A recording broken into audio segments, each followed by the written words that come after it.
জয় গুরু।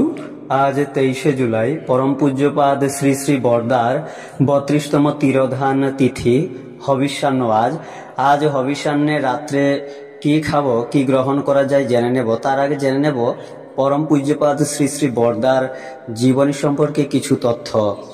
পরম পূজ্যপাদ শ্রী শ্রী বরদা অমরেন্দ্রনাথ চক্রবর্তী পাবনা জেলার হিমায়তপুরে বাংলা 5ই অগ্রহায়ণ 1318, ইংরাজি 1911 সালের 21শে নভেম্বর আবির্ভূত হন। বাল্যকাল থেকেই শ্রী শ্রী ঠাকুরকে তিনি পিতারূপেই নয়, জীবনীশ্বর রূপেই দেখেছিলেন। শ্রী শ্রী ঠাকুরকে খুশি করাই ছিল তার একমাত্র সাধনা।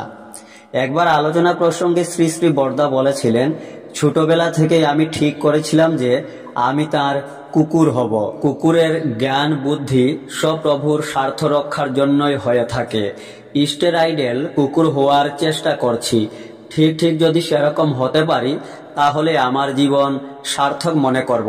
এর থেকে বেশি কিছু আমি চাই না। পরম পূজ্যপাদ শ্রী শ্রী বরদা উড়িষ্যা পুরী ধামে 5ই আগস্ট 1994-এ 6:09 সন্ধ্যা প্রার্থনার শঙ্খধ্বনির সাথে সাথে পরম ধামে মহাপ্রয়াণ করেন। আজ হবিষ্যান্নে সন্ধ্যায় দুধ, কলা, গুড়, বাতাসা, সাগু, সাবুদানা, ফল এইসব আমরা গ্রহণ করতে পারবো। জয় গুরু।